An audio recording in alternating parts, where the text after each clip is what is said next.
Hello and welcome to a new video. Today we're gonna take a look at another, I think, rank 1 in the world team, for sure a legend team here for the Open Great League, and it's going to be a little bit more of a meta line here, of course. We're going to have the Wigglytuff, we're going to have the Annihilate Pokemon that you basically see on nearly every team in like the top meta, which is kinda wild, kind of showcasing what is really good right now. And in the back we're going to have the Wigglytuff, a Pokemon that is also very solid, especially if you go up against the Lostheart.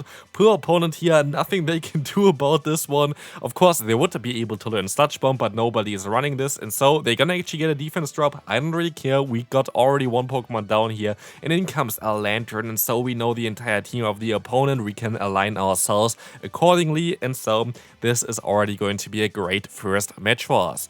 Thing is, I did not really think that this team would be the greatest team ever. There were some weaknesses that I saw already prior. For example, it's a little bit tricky sometimes to deal with something like a Skarmory because your lead doesn't really have charge moves that's going to be super effective or like even neutral.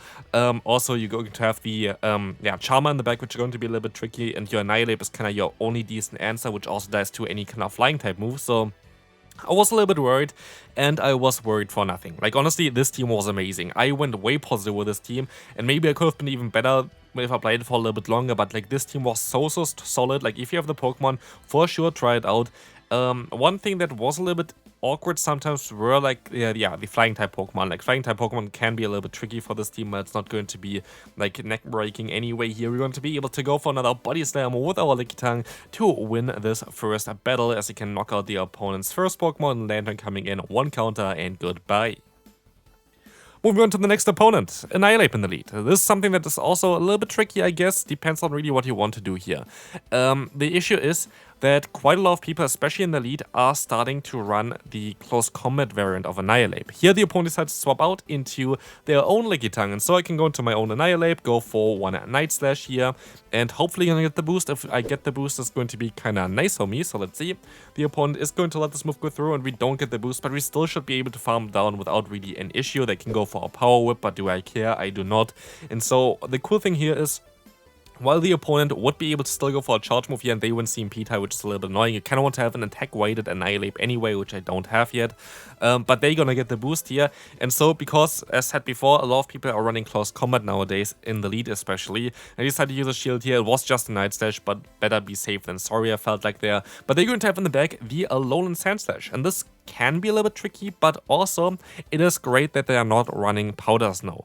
If they would run Powder Snow, this would be way different for us, but like this, we're going to be able to go for one Icy Wind, drop their attack, and I can just keep my shield for my Wigglytuff in the back. Here, Charm is going to be resisted, but Lig is not going to be resisted. I think at the end of the day, it's kind of the same in terms of the damage output, because of course Charm's doing more fast move pressure in general, but here, as you can see, Wigglytuff could even take a move at this point. We don't even have to use shield, as you're gonna see as well, Ice Punch, as we can go for the full farm now. We can move on to the next opponent. Let's find out what they're going to run.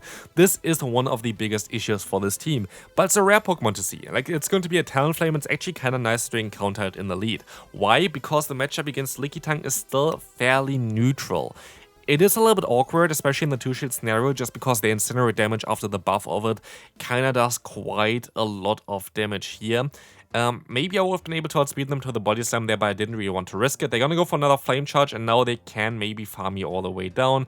Not too sure, but I will be able to reach at least 2 Body Slams in time, which will force a shield here and another shield afterwards. And I think we put them now into farmland range for Annihilate. We still have one shield, which we're definitely going to need here, but as you can see, they're gonna go straight for the charge move, and I think I would be able to farm down. So let's see if they decide to swap out. They decide to stay in here, and I can go for the full farmland, but look at the damage of Incinerate after 2 buffs. It's kinda mad, but we can go for one Shadow Ball against the incoming Superior. A little bit risky here. I actually see CMP tied on an Aerial Ace, but they didn't go for it, which is kinda great for me. And so I can swap out into my Wigglytuff. They should be kinda nearly out of energy as well at this point. And so they decide to swap out into their final Pokemon. Being a Jellicent, I wish that I had a little bit more health on my Wigglytuff, but one serve is clearly not enough to knock me out, and so I can go for one Disarming Voice, which is going to be very important to get some damage onto the opponent. Hopefully we can farm down afterwards. It's going to be very close. They're going to decide to overfarm by maybe, I think, like 1 or something, and so they can go for a serve still, but can we farm him down with our Annihilate? Let's find out. Here we cannot. They can still reach another serve, and this can be a little bit of a problem, but we can still survive it. Go for the farm down, and one more fast move allows us to go for a Night Slash, knock out the opponent's Superior, and you can see again, this team can come in clutch, and the boost for sure here came in clutch as well.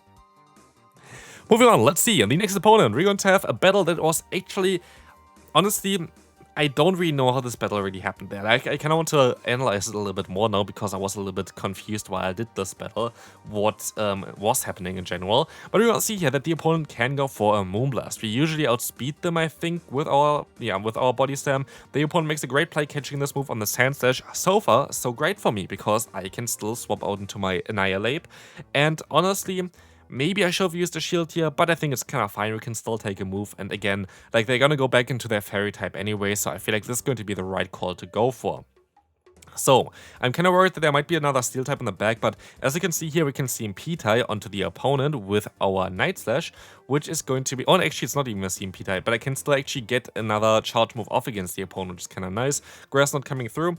I can go for another charge move here, and they should be kind of out of energy on their Whimsicott. That's at least what I'm kind of going for. They go for one more fast move, and I decide to swap out. I want to catch basically the Whimsicott off guard and just farm him down. Was on my idea to go up against a Magnezone, and I was still like, this game is kind of over. Like, the opponent still has to go for a wild charge here. I should have used a shield, I feel like. I think I should have used a shield here, because what we can see here right now, I was hoping that I can just farm them all the way down in time. I could not. Like, they barely survived this, which was kind of sad. But if I used a shield with a contest, I think I would have been able to farm them down, and I still would have had enough health to survive a move here. But sadly, I am not, and they can actually still go for a grass. Now, don't know how I lost this. Could have won this for sure. Next opponent, we will see a Dragonair in the lead. Fairly neutral for us. You can win this in most scenarios. I think it depends on the IVs of the opponent's Shadow Dragonair. There is, I think, a bulk point against Lickitung that they could have, which I don't think they have based on the lick damage that we do here, where they would be able to win this in a certain scenario. But here, I make a little bit of a mistake. I should have went straight for the Shadow Ball here because I'm already in an advantage because I had one fast move advantage against the opponent. I decided to go for the safer play. But here's like the real issue because why I didn't go for it. Because now I still have to use shields against the opponent and I would have a Wigglytuff waiting in the back. Wigglytuff would be a great answer to the opponent's Annihilate. So even if I just went for the Shadow Ball and they would use a shield, I still get like some kind of advantage. But here at least I will be able to get a shield from the opponent again. I can go for a Night Slash and we're gonna get the boost. And this boost might actually come in clutch, and so I decided to use a shield against the opponent. They go also for a Night Slash here, totally fine, they can still reach another one, but now I'm going to generate some decent energy here still, and the opponent goes into a Lanturn. And this is kind of something where they're forced to go for a shield, right? Because a Shadow Ball would do a ton of damage. And so they decide to go for that. I can still reach a Night Slash. This looks like a CMP tie against us, so let's see. We can go for the Night Slash damage. Does quite a bit, and it was not a CMP tie, but we got another boost, which literally didn't matter, but was kind of fun to see. They can go for the surf, not enough, and they decide to still stay in here so we can go for the Body Slam. Can Wigglytuff sweep this game? I think Wigglytuff can. They still have like 2 Pokemon left, but they decide to forfeit this game. Next opponent, we will find out here what they're going to run. Lanturn in the lead. This is kind of ideal, I guess. Our entire team is kind of okay against Lanturn, like nothing is like a hard wall to it. But Lickitung usually can beat it with the Power Whip, which is kind of nice. So here we're going to see Thunderbolt, but they decided to swap out into the Annihilate. This time around, because they're safe swapping, I don't think that they're going to run the Close Combat, because Close Combat does give you less coverage with this Pokemon, so Shadow Ball is better as a safe swap for sure. And so I decided to let this move go through. They still got us kind of low, but I can still go for a charge move against the Lanturn, getting them low as well. And so we're going to have a great time here, as the opponent is going to now be in the like really deep red health here, which is kind of great. I can go for a Body Slam. They have a ton of energy. This can be a Thunderbolt, but weirdly enough, they decided to go for a Surf instead, allowing us to just knock them out here, unless I want to use a shield, which I'm also totally okay with. But they decided to let this move go through, and they're going to have a Gligar in the back. I am not too sure if I played it correctly here. I decided to go for a charge move here. We're gonna get them kind of low. But now I try to go for the Night Slash just to get the boost for the counter down. I'm not too sure. Maybe I should have just tried to go for the full counter down against the opponent anyway. But I felt like counter did not really do any damage here against the Gligar, and I was kind of not sure if the wing attack would not like knock me out earlier. So what I decided to go for is I decided to try to go for a CMP tie now against the next opponent's Aerial Ace, which I'm going to be able to go for, but I am not too sure if our Lickitung can still reach a move or farm him down. So I'm curious if I would have went for one more or two more counters, actually only one more counter. I don't know if this would be enough. I don't think it would have, so I think it would have been the right call to try to go for the boost here. It just didn't work out, and so we can move on to the next opponent. Whiscash, going to be a fairly decent lead for us. It's not going to be actually as great as you might think, because if they go for a Scald and they get a debuff, the matchup kinda flips quite a bit, especially in like the 2-shield scenario. Whiscash can actually put on a decent fight here, but they're even gonna be better for them because it's going to be able to catch what's called Power Whip against their opponent's Lickitung, which is not going to be great. I decided to go into my Wigglytuff, and maybe I make a mistake here as well. I should have just went straight for the Icy Wind, I think, because let's see here, the opponent goes for one Body Slam, but they can even reach another Body Slam here. And if I went straight for the Icy Wind or even Disarming Voice maybe would have knocked them out at this range. I would have been way better off. But now I'm still forced to go for a charge move because they would have outsped me to the next one. And so Icy Wind is still coming through, but we're going to be at very, very low health already. Even though this would have been a great matchup for us, it did not really work out too well for us, but we can still go for an Icy Wind. And this is going to be very great because now their attacks is going to do less damage, and no matter what I'm going to go into, I'm going to have a great time. So, they can knock me out, Mud Bomb is coming through, and we can go back into our Lickitung, most likely to not reveal our final Pokemon. They're going to have a Hakama-O here, which is going to be okay for us, but not that great either. I decided to go with the shield here on the Dragon Claw against the opponent. I can overfarm by quite a bit, and I can go for a Night Slash. Of course, it's going to be a bait. I hope for a shield here, but they actually decide to let this move go through, which is a smart play by them. And now I'm forced to use another shield, and I have only one hope at this point, and this is to completely farm them down. And I'm just able to get there, and also, as you can see here, I'm going to be able to swipe this extra Mud Bomb, and so I can get another move off. Night Slash coming through, going to get a shield, Night Slash coming through, most likely gonna get another shield against the opponent, and so I can, oh never mind, actually it doesn't, and so I can try to go for the full lick down. I think I'm going to be able to get it, yes I will, and so we can move on to the next opponent. Feraligatr in the lead. I think it's the second time now, it's still a great matchup for us. In comes a Clodsire. This is not really ideal. Clodsire can be a little bit of a tricky Pokemon to deal with for this team, especially like Wigglytuff is going to be very weak against it. Our Saysop here of the Annihilate is kind of okay. We can take an Earthquake from the opponent, but what I'm going to try to do now is I'm going to try to catch the next charge move on my Annihilate. This might be a little bit silly, but Annihilate is like the worst Pokemon for me to deal with the opponent's Feraligatr, so getting some damage onto this Pokemon does not really matter too much, and so I was able to actually successfully catch a move here, which is going to be the Stone Edge. Being resisted is going to be great, but they swap out immediately back into the Feraligatr, going straight for a charge move, giving me no chance to get a Night Slash off. So now we have two Pokemon that are going to be normal types still left, and so we're going to have two Pokemon that double resist the fast move of the opponent, but because the charge move is doing so much more damage, I decided to use a shield. And let's see what's coming back in here. I don't think it's going to be the Clodsire. I think it's going to be the third Pokemon. Let's see what it's going to be. It is going to be a Gligar. So, Icy Wind is going to be very, very crucial here, because it's going to force a shield, of course, being double super effective, but also the attack drop is coming in clutch, because as you can see now, I was actually on the other side before, where I was the Gligar and the opponent was the Wigglytuff.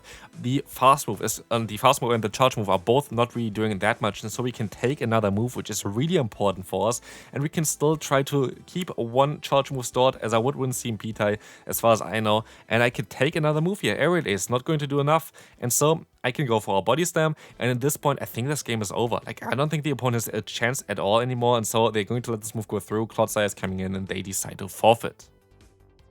Final battle for today, and as you can see already, like, this team was amazing. Like, this team was absolutely great to play. Would really recommend you to try this one out. Here, try to catch a move. Let's see if this is going to work. I still use the shield here, I think. It is a Ice Punch, which was a little bit silly to use a shield then. Like, I don't know why I did the shield there, because it was kind of a catch, and like, they would not go for the Shadow Ball against the normal type, so this was a huge mistake by me. But maybe I can still get some kind of advantage here still by going for a bait here. Night Slash coming through. Not going to get a shield, so that's great. But I can still at least go for a Shadow Ball, which would be able to force the knockout or a shield. Let's see, we're gonna get the knockout, which is kind of great. But the opponent is going to have an advantage here. They're going to get a full farm done against me, but because they have Ice Punch, I feel like it's very unlikely that they're running close combat. And so I'm just going to let this move go through. It's going to be the Ice Punch, totally fine for me, and they swap out into a Whiscash. I decide to stay in for a little bit, even though Wigglytuff is going to be my better matchup in general for both Pokemon, kinda. I kind of just want to get the attack drop with the Icy Wind and then swap out afterwards, because there's still a chance that we're going to lose this game, and it's still definitely not over. We will see that the opponent goes for a charge move now against me, which is going to be the Scald. Hopefully they don't get a debuff, and they do not get a debuff. But I make a crucial mistake. The opponent is basically in a range where Body Slam kind of puts them already into farm down range, and I try to be greedy, try to go for the Power Whip, and I lose because of this. These Scalders coming through, and now it's only the Wigglytuff, but the opponent still can go for a charge move here, but they swap out. And I can go for the full farm down. Can we still survive this Ice Punch? It's going to be so close. 1 HP. Icy Wind coming through. This is going to be enough. Show win for the Disarming Voice. It is going to be enough, and we can still actually win this game. I hope you enjoyed this one. If you did, feel free to leave a like, and I'll see you then. Bye bye.